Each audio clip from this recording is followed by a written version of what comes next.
Some saw the sun, some saw the smoke, some heard the gun, some bent the bow, sometimes the wire was tense for the no.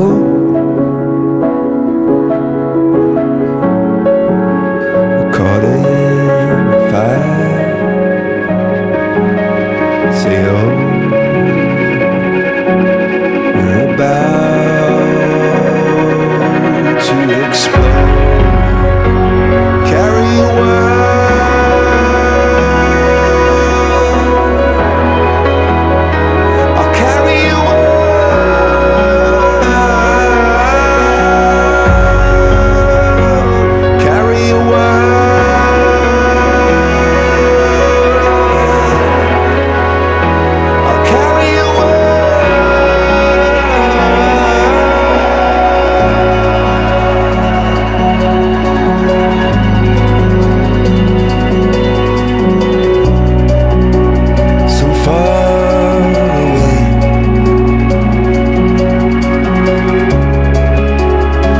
Search for gold,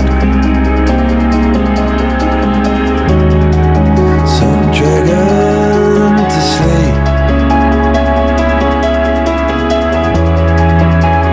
Heaven we hope,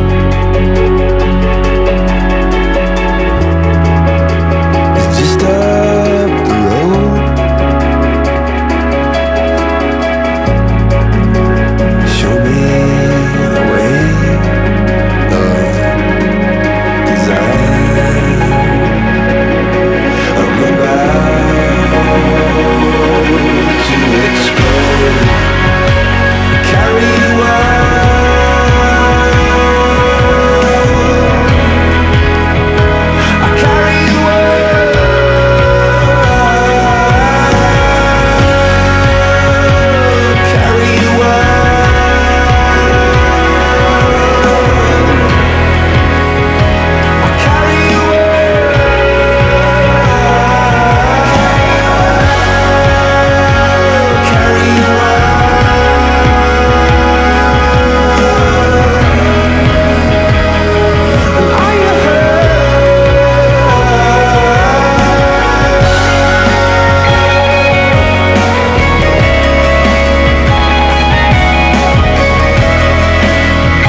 You just keep burning there, because I'm gonna fuck his ass up.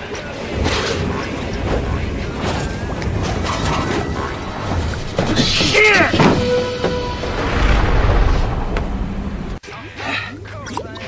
You just keep burning there, because I'm gonna fuck his ass up.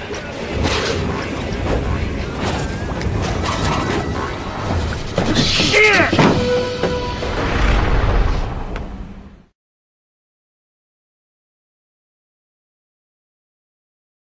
Maintenant, je vais prendre un bref moment pour vous montrer une autre prophétie de Nostradamus qui concerne la fameuse étoile barbue de Bearded Star, cette étoile barbue-là qui correspond carrément, comme on l'a vu dans d'autres vidéos que j'ai produites, à la comète Ison.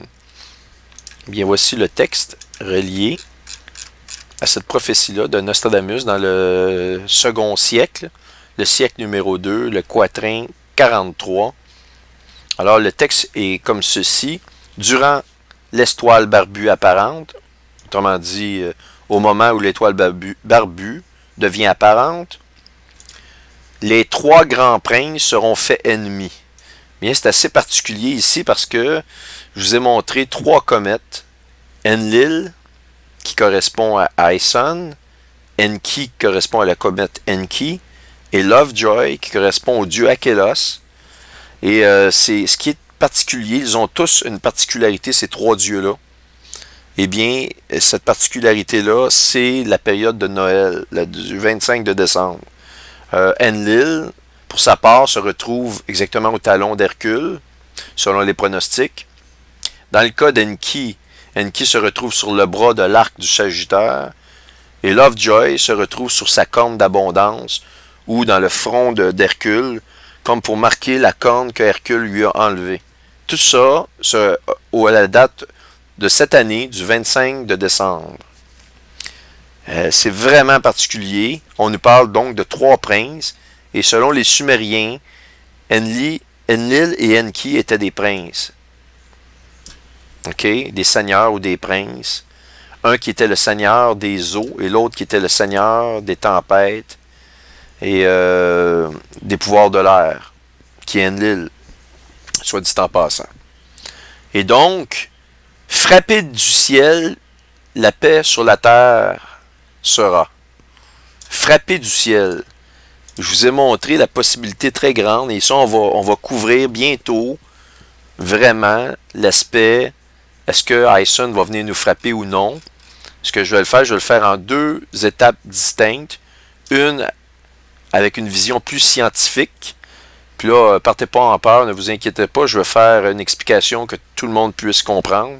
C'est pas parce que on a le mot scientifique que ça veut dire difficile à comprendre. Je vais vulgariser le plus possible l'explication que je vais vous donner. Mais je vais te donner l'avis scientifique du fait que les chances, c'est quoi les chances qu'Ison nous touche selon la science, ou que des débris d'Ison nous touchent. Bien, vous allez voir que c'est proche de 0.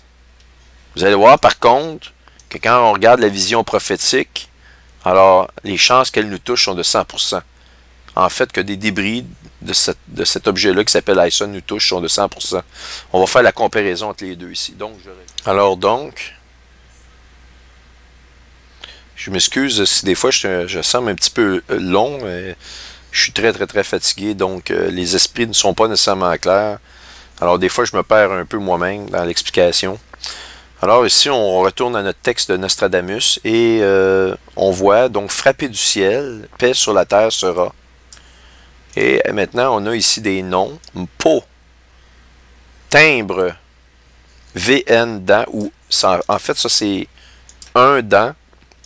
Vous savez, c'est de l'ancien français. Alors, je vais vous le traduire, ça ici. Ce que ça veut dire, c'est le timbre va déborder. OK? Le timbre va déborder. Je vais vous montrer c'est quoi le timbre. Le timbre, c'est un fleuve. Et il est assez étonnant de savoir que ce fleuve-là passe en plein cœur de la ville de Rome, en Italie. Alors, Nostradamus fait encore référence à cette étoile barbue-là. Il fait référence à 3 princes qui se seront fait ennemis. Et soit dit en passant, est-ce que vous croyez qu'Enlil est bien ami de Enki et qui est bien ami, qui sont bien amis avec le dieu Achelos? Eh bien, si Achelos s'est battu avec Hercule, Hercule lui a même arraché une corne. Et dans un autre cas, on a Enlil et Enki qui sont en compétition pour l'or. Je m'excuse, mais ce sont des ennemis. Ils sont pas très en amitié les uns envers les autres. Il n'y a aucune amitié entre ces 3 princes-là. Donc, l'étoile barbue, lorsqu'elle devient apparente, les 3 princes seront faits ennemis. Frappés du ciel, la terre sera.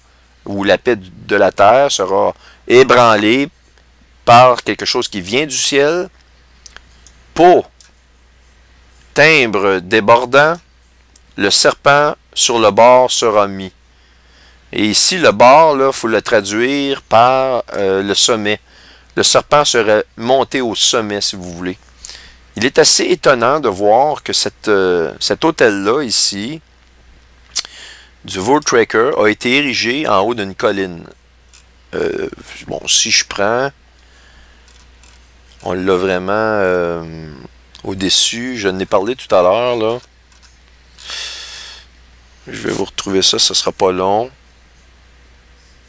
The Monument Hill, le monument de la colline. Eh bien, vous avez vu tout à l'heure la vision, je ne veux pas y retourner. Vous êtes vraiment en haut du sommet d'une colline. Et donc, qu'est-ce qu'on a? On a la projection du dieu soleil, qui est le dieu serpent, qui est le Sun God, Osiris, si vous préférez, dans d'autres termes. Et le dieu Quetzalcoatl, qui est le dieu soleil, et c'est un dieu avec des plumes d'oiseaux. Bon, ben, les plumes d'oiseaux, vous n'avez pas remarqué qu'Aison avait l'air d'un phénix. Elle a brûlé de ses cendres et elle a été reconstituée. On va retourner voir la vidéo d'Aison. Vous allez voir, vous êtes assez étonnés de ça. Troisième vidéo. Je crois que je l'ai ici.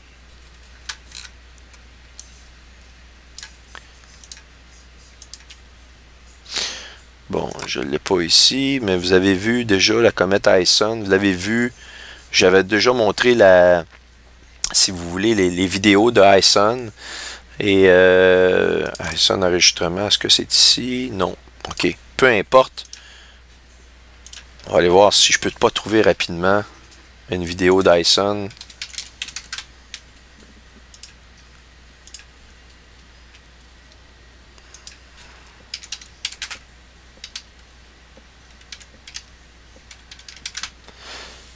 Aison Perihelion.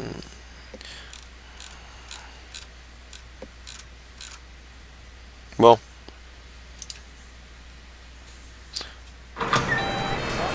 On va passer Dave les... Morissette, salut! Je te prendrais un loto hockey, s'il te plaît. OK, on la voit arriver. Grossir l'image.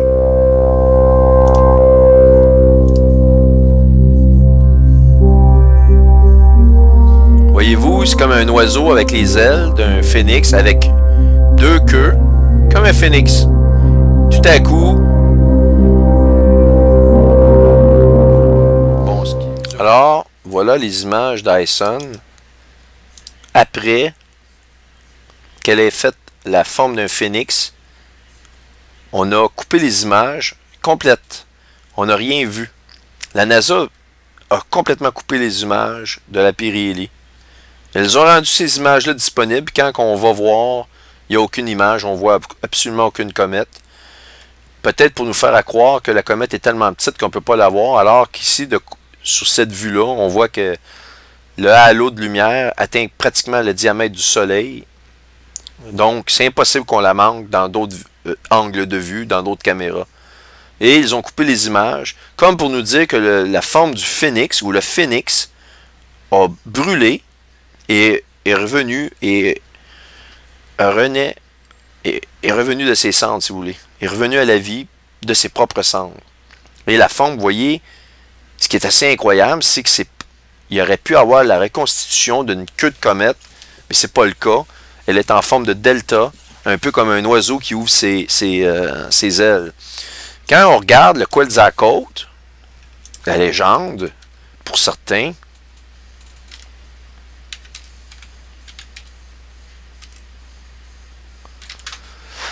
Quetzalcoatl, on regarde, c'est l'oiseau à plumes. Voyez-vous? L'oiseau à plumes ici.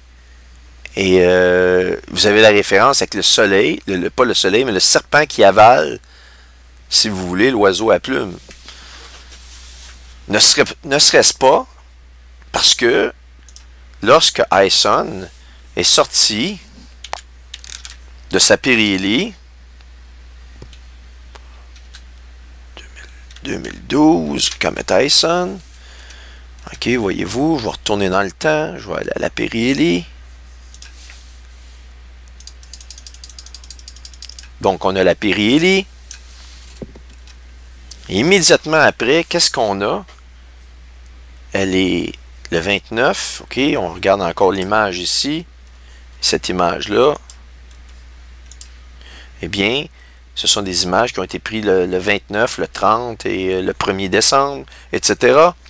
Donc, à la sortie, quand elle était ici, Aison, elle était dans le serpent. Elle rentre exactement dans la bouche du serpent. On la voit ici passer proche de la bouche du serpent. On va faire avancer le temps. Aison arrive proche de la bouche du serpent. Et quand on regarde les images relatives au Quetzalcoatl, celle-ci en particulier, mais il y en a plusieurs autres, vous verrez, on a un serpent comme celle-ci et le personnage avec la plume qui est comme le phénix, si vous voulez, un oiseau avec des ailes. On le voit ici. Donc, les ailes ici, on voit aussi sous cette image-là. OK? Eh bien, ça représente la comète Aison qui ressemble à un phénix entrant dans la tête du serpent. Donc, c'est la venue, c'est la confirmation de la venue du Quetzalcoatl. On le voit dans les cieux. Vous l'avez en plein visage. C'est pas extraordinaire. C'est pour ça que je vous dis, je peux me faire critiquer tant que vous voulez, mais il y a une chose est sûre, j'aurais mis tout mon cœur, vraiment mon honnêteté la plus profonde, parce que je néglige, je ne suis pas un homme qui néglige ma famille, mais je me prive de beaucoup de temps de qualité avec ma famille. Ma famille le comprend, il m'appuie là-dedans. C'est une grande bénédiction, mais ça a un prix. Ce que je fais là, vous savez, je suis une personne plutôt qualifiée de bon vivant par ceux qui me connaissent bien. Puis, faire ces choses-là, je les fais pas juste pour le plaisir de les faire. Je les fais surtout pas pour paraître plus intelligent que les autres. Il n'y a aucune de ces raisons-là pour lesquelles je le fais. Je le fais pour avertir qu'il se passe quelque chose d'anormal actuellement. Ces vieilles prophéties-là sont vivantes. Vous avez Tom Horn, qui est un érudit. Il a été voir toutes les archives des Mayas à l'université qui correspondent à la prophétie de la fin du calendrier Maya, de ce dernier cycle qui s'est terminé, et du retour du Quetzalcoatl. Et il prévoit la venue de deux super mâles, deux entités supernaturelles, si vous voulez, surnaturelles, dans la période de 2013. Et vous l'avez là, on est en 2013 et ça se produit devant vous. Et tout à coup, on a l'élite qui se rejoignent en Afrique du Sud, alors qu'on a une croyance à l'effet que leur Dieu venait de l'Afrique du Sud. Et on a que cette croyance-là a débuté dans la période du mois de décembre, qui englobe justement la date du 16 de décembre. Écoutez, qu'est-ce qu'on a au 15 de décembre en passant? Eh bien, lorsque Aison pénètre, le 15, le 16, voilà, mettez-le comme vous voulez, OK, dans Hercule, ben elle est justement à la tête du serpent. Vous avez les deux combinaisons ici, et vous les avez dans les images. Pour moi qui les invente, vous ne pouvez pas me dire que j'invente des choses. Vous les avez ici. Vous allez le voir de plus proche, peut-être que ça peut vous aider à comprendre. Là, je ne m'adresse pas à tout le monde, mais il y a des gens qui critiquent le travail des autres. Comme me dit un frère dans sa sagesse, il me dit « laisse-les échapper ». Mais j'aime bien parler quand même un peu parce que si jamais les gens m'accusent, ben je peux toujours revenir dans le passé puis me convaincre moi-même que finalement, non, c'est pas vrai que j'ai dit ça, voici ce que j'ai dit. Et j'insiste sur le fait que faut qu'on m'explique vraiment cet oiseau à plumes-là. Et on a vu la vidéo de la comète Aison, OK, qui nous démontre vraiment la forme d'un phénix. Je vais y retourner.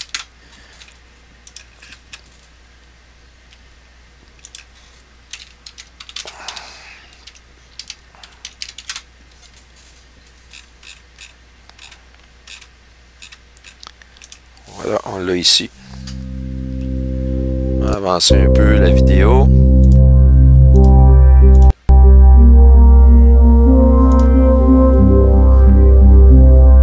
Vous avez votre phénix ici. 2 queues, les ailes. Il arrive ici, plus d'images, et il se reconstitue dans ce qu'on a ici comme image, comme ça. C'est extraordinaire. Voici votre légende, la légende, la pseudo-légende, c'est pas une légende. Voici le Quetzalcoatl en plein visage. Si quelqu'un me dit que c'est pas ça, ben j'attends vos explications. Mais tout est là, tout est dans le visage. Et dans des moments qui correspondent vraiment à ce qu'on a actuellement. Alors donc, je vais continuer avec cette prophétie-là de Nostradamus. Donc, le serpent sur le bord est mis. Ça pourrait aussi dire que le serpent est mis sur le bord de quoi? De quelque chose. C'est peut-être justement cet événement-là ici. Et le bord ici, comme je vous dis, se traduit par l'extrémité dans le. Si on prend le vieux français, eh bien, le bord ici, c'est l'extrémité ou le sommet, si vous voulez, le sommet. Donc, il y a quelque chose qui est mis au sommet du serpent. Et au sommet du serpent, qu'est-ce qu'on a? On a la tête du serpent ici au sommet. Et donc, ça nous pointe la date du 16 de décembre. Il y a des grandes chances que ce texte-là ici corresponde à la date du 16 de décembre. Et laissez-moi vous montrer le timbre qui passe maintenant dans la cité de Rome. Et je vous ai expliqué que quand l'étoile barbue arrive, il y a Siena, Boetia, Eretria, et tous ces noms-là, et on finit, c'est des constellations, comme j'ai déjà montré. Et ça se termine par la destruction du jour au lendemain de la ville de Rome. Et on nous parle encore ici d'être frappé du ciel. Et ces prophéties-là semblent être vraiment approuvées et confirmées par la Bible. Alors là, ça met de l'importance au maximum à ce que je vous dis. Dans Ésaïe, le verset 28, le chapitre 28, pardon. Alors, on va retourner pour trouver le timbre. Qu'est-ce que c'est que le timbre? Je vais vous montrer des photos. Voyez-vous, ici, vous avez la ville de Rome, en Italie. La rivière que vous voyez ici, cette rivière-là qui s'appelle le Fiume Tevere. Le Fiume Tevere, c'est ça, le timbre. C'est vraiment cette rivière-là qui passe en plein centre. Écoutez, vous ne pouvez pas être plus au centre, au cœur, si vous voulez, de la ville de Rome. Et ce que Nostradamus nous dit, c'est que cette rivière-là va déborder. Est-ce que ça veut dire qu'elle va physiquement déborder? Je ne le sais pas, mais il pointe vraiment cette rivière-là. Et elle passe, encore une fois, dans le cœur de Rome. Ça confirme. Et je vais vous montrer le timbre maintenant. Le timbre, ou en français, en anglais, on dit le Tiber. Et le Tiber, vous voyez ici une photo. Et c'est vraiment, ça c'est la ville de Rome que vous voyez alentour. Alors, de Tevere, voyez-vous, et c'est elle, cette rivière-là. Alors, je voulais vous montrer cette prophétie-là. Puis je pourrais vous parler, je pourrais vous faire des vidéos pendant des heures et des heures, juste vous parler de Nostradamus et de toutes les constellations et des prophéties qu'il donne. Et j'ai trouvé tous des équivalents dans la Bible. Alors, est-ce qu'il était un satanique? Peut-être. J'ai aucun moyen de le savoir. Ce que je peux vous dire, c'est que je prends sa prophétie très au sérieux. Mais avant de vous montrer quoi que ce soit, je m'assure que j'ai trouvé l'équivalent dans la Bible.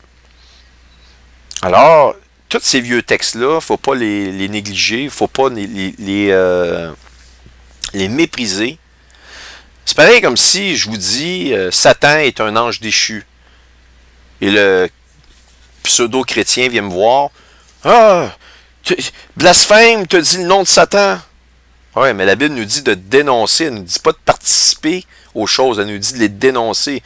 Donc, si je ne peux pas utiliser le nom de Satan et vous le faites, vous avez le droit, mais je ne peux pas prendre non plus des prophéties autres que la Bible parce que là, je deviens un satanique. Donc, vous ne pouvez pas non plus nommer le nom de Satan si vous voulez être consistant dans votre histoire. Parce que vous contrevenez à la critique, puis à la condamnation, puis au jugement que vous portez sur l'autre personne, dont moi en l'occurrence, qui parle de ces prophéties-là. Alors, je vous dis pas que je vais suivre Nostradamus comme étant un dieu. Absolument pas. Je vous dis juste que j'analyse froidement les versets ou les... Appelez ça des quatrains, pas des versets, j'aime pas le terme, là. Mais on va appeler ça des quatrains, comme ça se nomme. Puis je les étudie.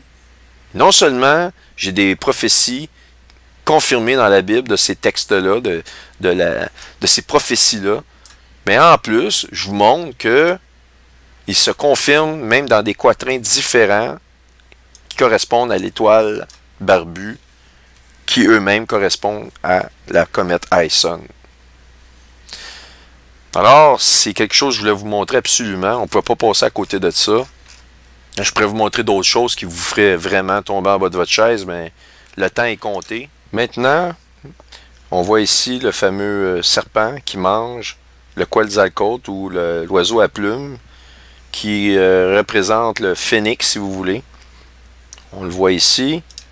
On voit, ça c'est ici, cette vidéo-là ici, c'est lors des Jeux Olympiques de Londres. OK? C'est la cérémonie de fermeture où on voit justement un grand phénix qui va brûler de ses cendres et renaître. Et ça, c'est durant la cérémonie des Jeux Olympiques de Londres 2012.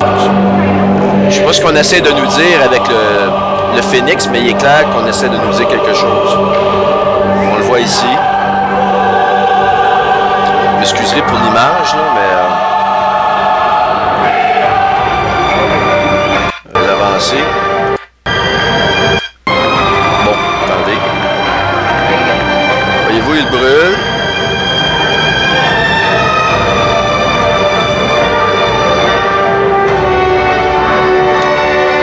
Et donc, je vous passe les détails, mais on nous montre que le phénix brûle de ses cendres et renaît de ses cendres. Et on l'a aussi dans des cercles céréaliers. Plusieurs cercles céréaliers ont notamment montré le signe du phénix récemment. On a aussi dans la musique d'entrée, si vous voulez, je l'ai-tu ailleurs? Oui, je crois que je pourrais l'avoir ici. Dans l'introduction. L'introduction ici, on a l'introduction, attendez un instant, je vais vous l'ouvrir. Donc on a ça ici, et on voit vraiment au début, 7 esprits ou 7 têtes qui se combinent. On voit vraiment que c'est le même pattern de la périhélie de Ison. On passe dans la balance. Voyez-vous, c'est Orion ici avec l'épée, où on a vu Mars à un moment précis qui devenait le cheval rouge. On nous parle de l'arc, et ici, voyez-vous, le croissant de lune correspond exactement au moment où Ison s'est retrouvé le 23 mai 2013 sur l'arche royale des francs-maçons. Et au début, l'Antéchrist reçoit un arc, mais il n'a pas de flèche, mais éventuellement, il reçoit ses flèches. Et donc, c'est l'accomplissement des... vraiment comme le cheval rouge de l'Apocalypse. On nous parle de 3 esprits impurs qui sont relâchés dans la fin des temps, 3 flèches.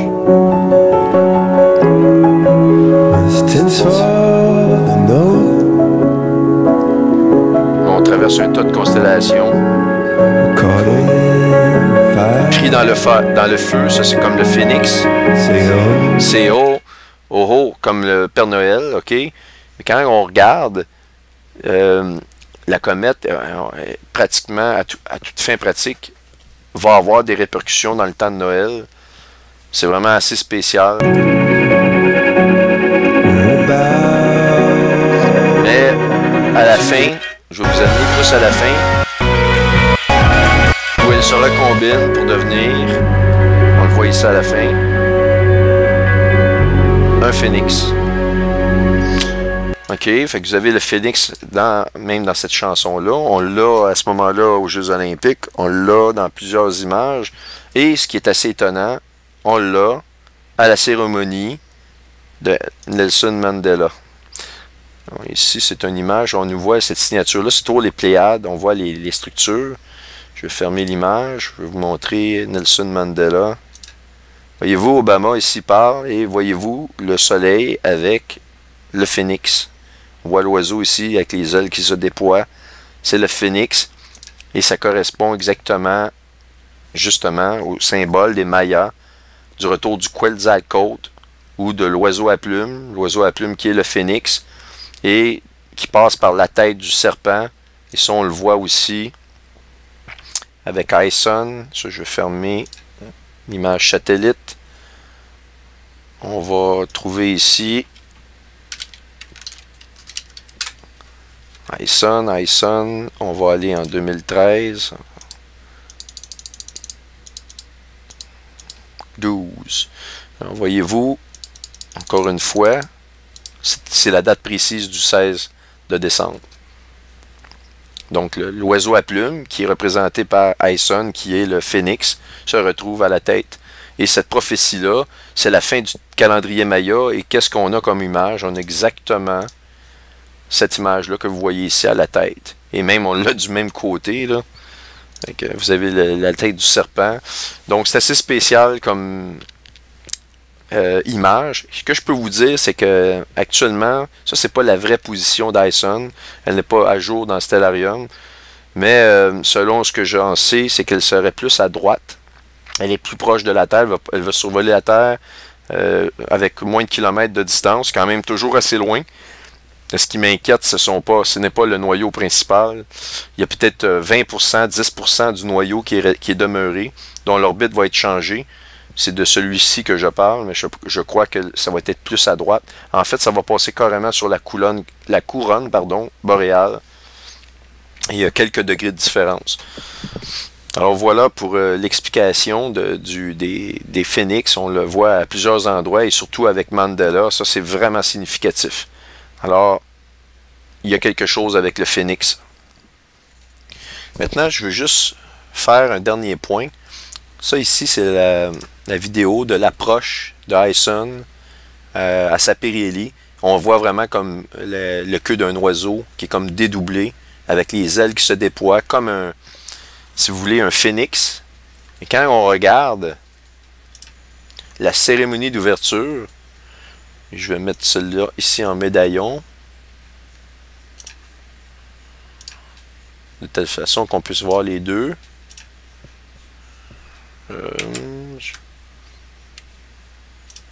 Bon, ok, comme ça serait pas pire. Comme image. Ok, donc on voit les deux. Voyez-vous, le phénix. Et ça ici, ça représente la surface du soleil. Écoutez, c'est un arc de, si vous voulez, une surface de sphère qu'on voit ici. C'est vraiment la surface d'une sphère qui représente la surface du soleil, qui est une surface qui brûle. On voit le soleil ici. C'est vraiment, ils ont reconstitué la scène de la comète ISON à l'avance. On le voit ici. En soit dit en passant, ils connaissaient ISON, sa venue bien depuis longtemps, puisqu'elle est sur l'Arche royale des francs-maçons qui date de centaines d'années. Et ça ici, c'est au moment des Jeux olympiques, à la fermeture, qui est au mois d'août 2012. Et ils ont découvert seulement ISON, supposément, au mois de septembre. Juste vous montrer que la prophétie du Quetzalcoatl, finalement, ce que je suis en train de vous dire, bon, ici on voit qu'elle revient, Quetzalcoatl, bon, celle-ci, finalement, c'est la prophétie du phénix qui s'accomplit. Et selon pas moi, selon la prophétie des Mayas, elle s'accomplit, elle arrive le 16 de décembre, à la fin du calendrier Maya. C'est là que commence cette prophétie-là. Alors, c'est vraiment, vraiment assez spécial, sans compter, comme je vous ai déjà montré, les prophéties de Nostradamus ici, qu'on nous parle de l'étoile barbue, où il y a les trois ennemis, princes qui sont ennemis, que la terre va être frappée par le ciel. Et je vous ai parlé du timbre, Pau qui est une région dans le nord de la France, dans les Pyrénées, si je me rappelle bien, la Pyrénées atlantique, de l'Atlantique, et le timbre et Rome et la région de Pau dans la France sont presque sur la même la même ligne, le même degré de latitude. Est-ce que cette région-là va être frappée aussi? Je ne le sais pas. Juste vous montrer c'est quoi cette région-là de Pau. Et donc, voici ici quelque chose d'intéressant dans Nostradamus, encore relatif à la Bearded Star, que j'ai vraiment identifié comme étant Aeson. Immédiatement après la mort du monarque, l'assassinat du monarque, Castor et Pollux, dans un vaisseau, Bearded Star, et d'où vient Aeson? Elle vient de Castor. Et Pollux, elle vient du Gémeaux. Alors, la trésorerie du public va être vidée par les océans et de par les océans et aussi des continents. Autrement dit, c'est comme ça fait référence à la venue du cheval noir de l'Apocalypse, puisqu'on parle qu'il n'y aura plus d'argent dans les coffres des publics, donc c'est comme la crise économique mondiale, donc c'est le cheval noir. Avez-vous besoin de plus de précision que ça? Tout encore correspond. Et là, ici, je vous fais fi de tous ces noms-là ici, mais on retrouve Pisa, on retrouve Asti, ce sont toutes des villes qui sont en Italie. Alors, under interdict, ça veut dire qu'ils vont être interdits. Ces terres-là seraient interdites. Il va se passer quoi? La loi martiale ou je ne sais pas, mais des grands troubles vont arriver rapidement en Italie. Il est évident que si la ville de Rome se fait détruire par un météore, que les villes d'alentour, la loi martiale risque d'être établie assez rapidement. Mais, je voulais vous montrer encore une fois cette prophétie-là ici, relative à la Bearded Star, ou l'étoile chevelue ou barbue, okay, qui correspond à Aeson. Et c'est incroyable de voir que tout semble vraiment correspondre. Puis, comment Nostradamus pouvait savoir, la Bearded Star viendrait de Castor et de Pollux, qui est le Gémeaux. Et on nous parle de vaisseaux. La prophétie sumérienne nous dit qu'ils vont descendre. Ils voyagent par des vaisseaux. Alors, prenez-en comme... Faites-en ce que vous voulez. Mais je voulais vous montrer cette chose-là, cette prophétie-là. En plus de que ça corresponde avec le phénix. Et on va passer à l'étape suivante. Je vais vous parler Comète Aeson, morte ou vive, numéro 2. La suite, si vous voulez. On va parler de la conservation des moments cinétiques. C'est un gros terme, mais inquiétez-vous pas, je vais vous l'expliquer. Il y en a déjà qui savent c'est quoi, mais pour ceux qui ne le savent pas, ne paniquez pas. On va vous expliquer ça étape par étape dans des termes très simples à assimiler pour tout le monde. Un noyau qui se brise implique une poussée latérale. Ça, c'est ce qu'on va voir. C'est-à-dire que quand le noyau, la comète était en un morceau, elle a subi deux types de dégâts. Elle a subi une érosion due au vent solaire en proximité qui était extrêmement violent. Alors, c'est pareil comme des grains de sable, et ce sont des fines particules du noyau principal qui ont été éjectées et qui se sont constituées à l'intérieur dans la queue. Et ces particules-là, évidemment, sont très très fines. Elles ne posent pas aucun problème. Elles peuvent créer un spectacle extraordinaire dans l'atmosphère, mais ces particules-là, si elles nous frappaient, ne seraient pas un problème. Maintenant, lorsque vous chauffez un bloc, que ce soit un bloc céramique ou un bloc rocheux ou de matériaux qu'on appelle composites, c'est-à-dire qui est composé de matériaux type céramique, mélangés avec d'autres types de matériaux qui peuvent être métalliques, on appelle ça des matériaux composites, comme quand des matériaux de nature différente sont amalgamés ensemble. Eh bien, ces matériaux-là, quand vous les chauffez, eh bien, ils vont réagir avec des stress intérieurs, des pressions internes qui vont se créer à l'intérieur de l'objet, parce que la chaleur ne se répand jamais de façon égale et vous avez des imperfections à l'intérieur de l'objet qui créent des stress, des points de concentration, de pression qui vont la faire craquer à l'intérieur et éclater. Et lorsque l'éclatement se produit, on appelle ça d'ailleurs un choc thermique dans les termes techniques, eh bien lorsque ce choc thermique-là se produit, eh bien vous avez une poussée latérale. C'est-à-dire que le morceau qui se décroche du morceau principal va être éjecté avec une poussée latérale. Il ne peut pas rester collé sur l'objet parfaitement avec juste une fissure. Et vous voyez la fissure, mais vous voyez les deux objets qui restent collés ensemble. Il va y avoir un choc et vous allez entendre un bruit, bang! Et à ce moment-là, l'objet va être poussé. Et lorsque vous êtes dans l'espace, il n'y a pas de friction, en théorie. Et donc, l'objet va être propulsé de façon latérale et va s'éloigner dans une orbite complètement différente de ce qu'elle était au départ. Et évidemment, la masse du noyau principal va diminuer. Cette masse-là, en diminuant, va aussi affecter son orbite d'une certaine façon, parce qu'il va être assujetti au vent solaire de façon plus prononcée, parce qu'il a perdu de la masse. Et donc, les vents solaires qui viennent le frapper vont dévier. Les comètes sont toujours déviées légèrement de leur course, mais plus la masse est massive, plus l'objet est massif, moins le changement est apparent au niveau du pourcentage. Donc, c'est sûr qu'on parle d'un changement de l'orbite. Ce qui était prévu au départ, eh bien, ça ne se produit pas comme les pronostics. Ce qui était prévu, finalement, est changé. Et ça correspond, encore une fois, à la prophétie d'Ésaïe 14, et on va y revenir à cette prophétie d'Ésaïe 14-là. Alors, dans la série vidéo un voyage astronomique à la fin des temps, j'ai expliqué Ésaïe 14 sous un angle qui ne pouvait pas être expliqué avant sans la présence d'une comète, qui est la comète Ison. Et dans le chapitre 14 d'Ésaïe, on va aller au verset 12. C'est écrit: ta magnificence est descendue dans le séjour des morts, avec le son des luttes. Sous toi est une couche de verre, et les vers sont ta couverture.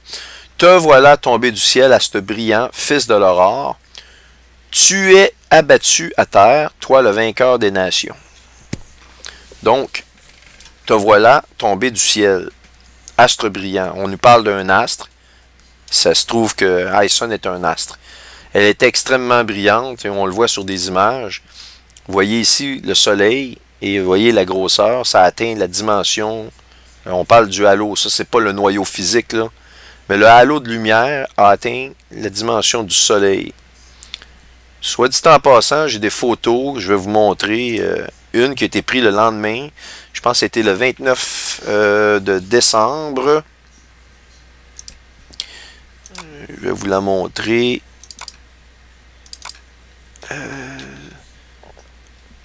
Qui est une photo qui a été prise vraiment après la périhélie en plein ciel. Attendez 2 petites secondes que je la trouve.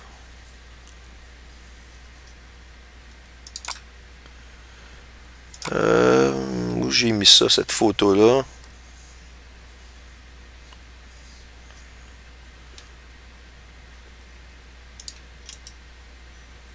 Est-ce que c'est celle-ci?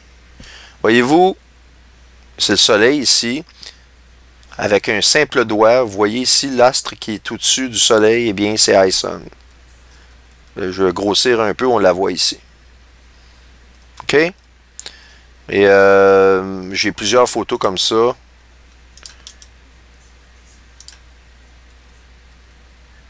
On la voit ici.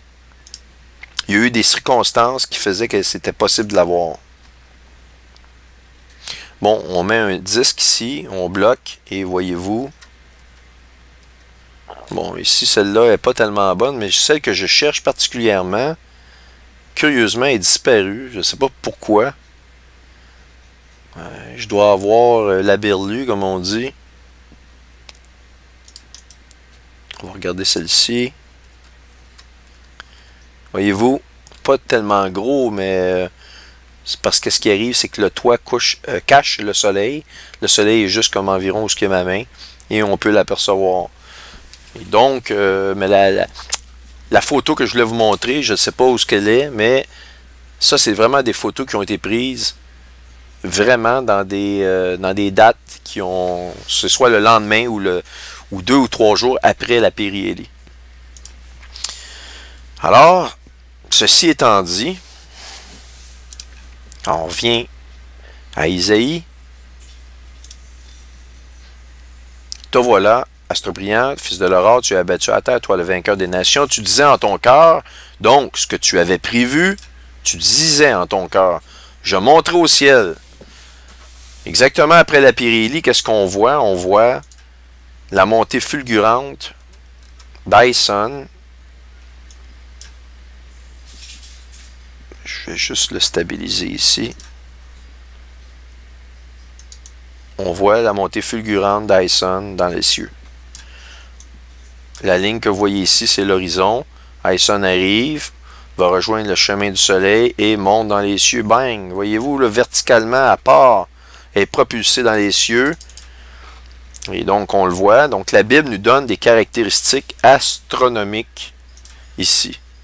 C'est vraiment ce qu'elle nous donne. Mais elle est très, très précise. Je monterai au ciel, j'élèverai mon trône au-dessus des étoiles de Dieu. Qu'est-ce que vous avez au-dessus des étoiles de Dieu? Vous ne pouvez pas aller plus qu'au nord. Le nord absolu pour nous, c'est l'étoile polaire. Je m'assiérai sur la montagne de l'Assemblée et aussi à l'extrémité du septentrion. Parce que regardez dans la King James, on va aller voir. Puis j'ai vérifié dans la Strong et c'est exactement la vraie traduction. C'est « et aussi ». On nous donne deux caractéristiques. Je ferai ceci et aussi cela.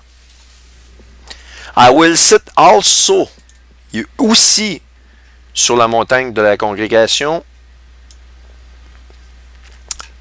Je vais monter au-dessus des étoiles de Dieu et aussi m'asseoir au-dessus, sur la montagne de la congrégation du côté du nord. Alors, on a deux caractéristiques, le côté du nord, la montagne de la congrégation. Alors, la première caractéristique qui est le côté du nord, on le voit, et cela se produit le 7 de janvier de cette année. 7 de janvier, on va aller ici. Et qu'est-ce qu'on a? On a Ursa Mineure, qui est la petite ours. Et l'étoile que vous voyez ici, juste où est-ce que mon curseur, ça ici, c'est l'étoile polaire. Ça, c'est dans des pronostics, hein, en passant, c'est pas, je vous dis pas qu'elle va aller là. C'était ce qui était prévu. Ils nous donnent encore les données de la comète telle qu'elle est prévue. Mais je vais vous montrer qu'elle est pas, elle a changé d'endroit. Et par les conservations de moments, par les conservations de la masse et ces choses-là, les lois de la physique, il est clair que son orbite a été changée. Si vous pesez 100 livres et vous poussez sur une personne qui en pèse 200, vous donnez un bon coup sur son épaule avec vos deux mains pour la pousser. Il y a plus de chances que vous reculiez plus que cette personne-là, vous êtes d'accord, parce que vous êtes plus légère. Par contre, la personne qui pèse le double de votre poids va bouger aussi. Va moins bouger que vous, mais va se déplacer. Alors, quand ce noyau principal-là, il a commencé à avoir des morceaux qui se sont cassés du noyau principal, la poussée latérale de l'objet a propulsé l'objet plus petit, si vous voulez, dans une direction différente, mais il y a eu un impact sur le noyau principal à toutes les fois. Son orbite a été corrigée de la même manière, parce que la loi de la physique nous dit, à toute action, vous avez une réaction. Vous poussez sur un mur, le mur ne bouge pas, mais si vous poussez avec une pression de 100 livres sur un mur, vous avez une réaction de 100 livres dans la direction opposée, sinon le mur se déplacerait. Si le mur ne bouge pas, c'est parce qu'il est capable de résister à la même pression que vous poussez sur ce mur-là. Évidemment, si l'objet s'est déplacé latéralement, eh bien, vous avez un déplacement beaucoup plus petit en fonction des masses de l'objet principal dans la direction opposée. C'est le même principe, OK? Alors, ici, on voit, première caractéristique prouvée, c'est Aison qui l'accomplit. J'ai jamais vu aucune autre comète passer aussi proche que ça de l'étoile polaire. Ça s'est peut-être déjà vu, mais c'est pour ça que la Bible nous donne deux caractéristiques, pas juste une. Et en donnant une deuxième caractéristique, ce que la Bible nous donne, elle nous donne comme un peu les empreintes digitales de vos doigts. Elles sont uniques. C'est-à-dire que tous les êtres vivants, les êtres humains sur la Terre ont des empreintes digitales différentes les uns des autres. Il n'y en a pas un qui a la même empreinte digitale. D'ailleurs, c'est un des trucs pour le nouvel ordre mondial. Ils vont digitaliser ces informations-là. Vous allez être fiché. Puis votre ADN, encore une fois, est unique. Il n'y a pas personne qui a un ADN identique. Alors, avec l'ADN, avec les empreintes digitales, ils peuvent vous ficher et ils vont savoir que c'est vous, hors de tout doute raisonnable. Eh bien, la Bible, en me donnant une deuxième caractéristique, qui est ici, qui est la montagne de l'Assemblée. Elle va s'asseoir sur la montagne de l'Assemblée. On va retrouver le texte. OK. Je m'assiérai. sur la montagne de l'Assemblée. OK? Je vais vous revenir, on sait que c'est les Pléiades, mais je vais vous donner de l'information supplémentaire là-dessus. Je monterai sur le sommet des nues, je serai semblable au Très-Haut, mais, c'est ce que tu disais en ton cœur, mais tu as été précipité dans le séjour des morts, qui est le Séol, qui est Sheol, qui est la terre. OK? Moi, c'est clair, pour moi, ce texte-là me dit, voici ce que tu avais prévu dans ton cœur, mais ce qui va se produire, c'est ici. Alors, il y a des textes dans la Bible, dans Deutéronome 28 ou 35-28, je pense, où ça nous parle que tu vas être blessé, tu vas avoir un ulcère manin qui va te traverser le genou. Moi, je pense que ça correspond aussi à les morceaux vont être dispersés en forme de cône et au lieu de juste passer ici